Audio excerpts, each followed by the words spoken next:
अस्सलामु अलैकुम। आज हम सूरह बकरा की आयत नंबर 62 का तर्जुमा और तफसीर सीखेंगे।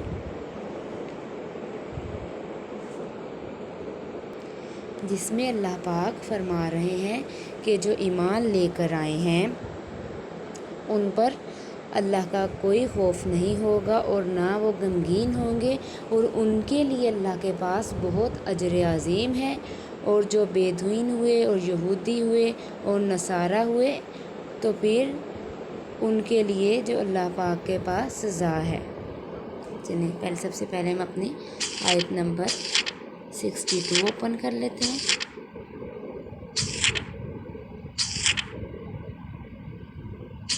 जी, आऊज़ु बिल्लाहि मिनश्शैतानिर्रजीम, बिस्मिल्लाहिर्रहमानिर्रहीम।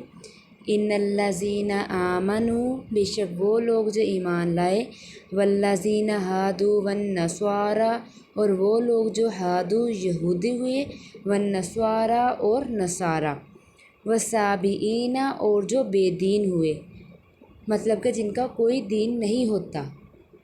मन आमना जो ईमान लेकर आए, बिल्लाहि अल्लाह पर, वल यौमिल आखिरी और रोज़े आखरत पर, व आमिला स्वालिहन और नेक आमाल किए, फ़लाहुम अजरुहुम पस उनके लिए अजर है, इन रब्बिहिम उनके रब के पास, वला खौफुन और नहीं खौफ होगा उन पर, अलैहिम उन पर, वला हुम यहज़नून और ना वो गमगीन होंगे। अब इस मुकाम पर यहूदियों की शरारत का हाल मालूम करके सामाइन को या ख़ुद यहूद को ये ख्याल गुज़र सकता है कि इनके हालात में अगर उज़र पेश करके ईमान लाना भी चाहें तो गालिबन वो अल्लाह के नज़दीक कबूल ना होगा। इस ख्याल को दूर करने के लिए इस आयत में एक कानून और ज़ाबिता का ज़िक्र फरमाया कि तहकीकी बात है कि मुसलमान, यहूदी और नसारा और फ़िरक़ा साबीन, इन सब में जो शख्स यकीन रखता हो अल्लाह ताला की ज़ात पर, अल्लाह की सिफ़ात पर और क़यामत पर, तो फिर वो अल्लाह ताला पर ईमान ले आए। तो फिर ऐसों के लिए खिदमतुल हक़, इनके लिए हक़ुल खिदमत भी है उनके परवरदिगार के पास पहुँचकर, और वहाँ जाकर किसी तरह का अंदेशा भी नहीं होगा उन पर और ना वो गमज़दा होंगे। अब कानून का हासिल ज़ाहिर ये है कि हमारे दरबार में किसी की ख़ास तखसीस नहीं। जो शख्स पूरी अताअत और एतक़ाद और अमाल में इख्तियार करेगा, ख़वाह वो पहले से कैसा ही हो, हमारे यहाँ मकबूल और इसकी खिदमत मशकूर है। मतलब कि अगर पहले साबाइन भी थे और यहूद और नसारा भी थे तो ठीक है, पहले के वो ना पहले हुए तो, लेकिन अगर वो ईमान ले आएंगे अल्लाह पाक पर तो फिर अल्लाह पाक उनको माफ़ भी फरमा देंगे और फिर उनके लिए अल्लाह के पास बहुत अजर भी होगा। नहीं तो फिर अगर वो यहूद और नसारा ही रहेंगे तो फिर उनके लिए अल्लाह के पास बहुत अज़ाब भी होगा। तो फिर अब इसमें है कि ज़ाहिर है कि नुज़ूल कुरान के बाद पूरी अतात मुहम्मदी सल्लल्लाहु अलैहि वसल्लम यानी मुसलमान होने पर है।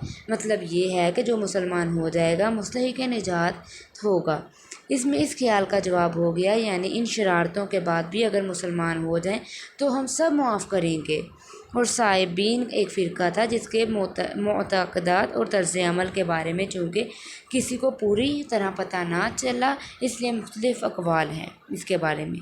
अब इस कानून में बज़ाहिर तो मुसलमानों के ज़िक्र की ज़रूरत नहीं थी क्योंकि वो तो मुसलमान हैं, लेकिन इस कलाम पाक में ख़ास बलागत और मज़मून में ख़ास वक़्त पैदा हो गई। इसकी ऐसी मिसाल है कि कोई हाकिम या बादशाह किसी ऐसे ही मौका पर यूँ कहे कि हमारा कानून आम है, कोई मुवाफ़िक हो या मुखालिफ, जो शख्स भी इताअत करेगा वो मरूद अनायत होगा। बज़ाहिर है कि मुवाफ़िक तो इताअत कर ही रहा है, सुनाना तो असल में मुखालिफ को है, लेकिन इसमें नुक्ता ये होता है कि हमको जो मुवाफ़िकीन पर अनायत है सो इसकी इल्लत उनसे कोई ज़ाती खुसूसियत नहीं बल्कि उनकी सिफ़त मुवाफ़क़त पर मबदार है हमारी अनायत का।